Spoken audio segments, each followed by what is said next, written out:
पूजनी है पिताजी ने कहा कि बोला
भरथरी ने देखा कि नौकर सुबह का गया हुआ है, अभी तक लौट करके नहीं आया। पहुंच जाते पिंगला के सामने, क्या देखा पिंगला मरी पड़ी है। तो भरथरी पिंगला के पास बैठ करके रोने लगे। कहा मेरी ऐसी पत्नी किसी की नहीं है, हमारी छूती बातें खत्म हो गई। जहां भरथरी बैठे बैठे रो रही थे, समात गोरखनाथ का आना हुआ, अपना कमंडल तोड़ दिया और बैठ करके रोने लगे। भरथरी सामने पहुंच के बोले महाराज मेरी पत्नी खत्म हो गई है, हम इसलिए रो रहे हैं, आप क्यों रो रहे हैं? बोले बिना ये कमंडल टूट गया, हम इसलिए रो रहे हैं। भरथरी बोले महाराज ये कमंडल तुम्हारे जैसे हजारों बन जाएंगे, लेकिन मेरे जैसी पत्नी नहीं मिलेगी। गोरखनाथ बोले पत्नी खराब अगर अरे तेरे जैसी पत्नी लाखों में जाएंगी, लेकिन ये कमंडल नहीं बनेगा। भरथरी बोले अगर मैं तुम्हारा कमंडल बनवा देता तो बोले मैं तेरी पत्नी को जीवित कर देंगे। तो भरथरी ने सारे दरबार के लोगों से कहा जो गोरखनाथ का कमंडल बनाएगा उसे मैं अपना पूरा राज्य दे देंगे। दुनिया में कोई प्यारा है केवल मेरी पत्नी पिंगला। सब लोग हिम्मत करके हार गए, वो कमंडल किसी से नहीं बना। भरथरी बोले महाराज अब मेरी पत्नी जीवित रही होगी। गोरखनाथ बोले आंखें बंद कर। भरथरी ने आंखें बंद की। थोड़ी देर के बाद का खोल आंखें। भरथरी ने आंखें खोली, क्या देखा? अरे जब आंखें तब खोला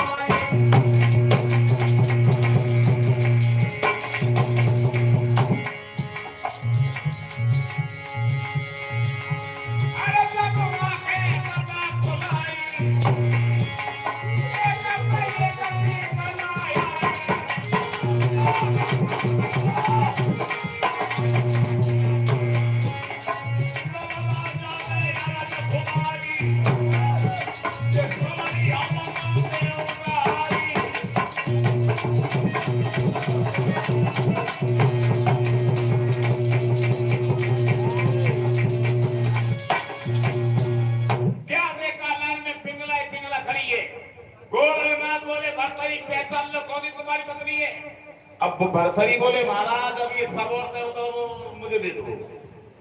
गोरखनाथ बोले भरथरी बेईमान, एक को दे सब औरतों दे दो, क्यों दे दो? दोबारा का बंद करो।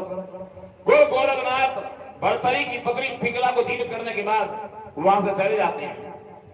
अब तो भरथरी को अपनी पत्नी से बड़ा प्रेम, चाहे तो संग, खाए तो संग, राय तो संग, यानी 24 घंटा अपने स्त्री के साथ रहते थे।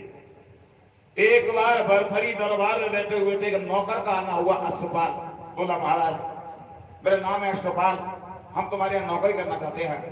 तो भरथरी बोले सुनो अश्वपाल, जब मैं घर से दरबार को चला आता हूं तो घर में मेरी पत्नी पिंगला अकेली रह जाती है। आज से तो मेरी पत्नी के महल की पहरेदारी करोगे। अश्वपाल बोला ठीक है। अब अश्वपाल पिंगला के महल की पहरेदारी करने लगा और पिंगला छत पर खड़ी थी। और जैसे ही पिंगला ने अश्वपाल को देखा तो विचार बदल गया। सोचा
Come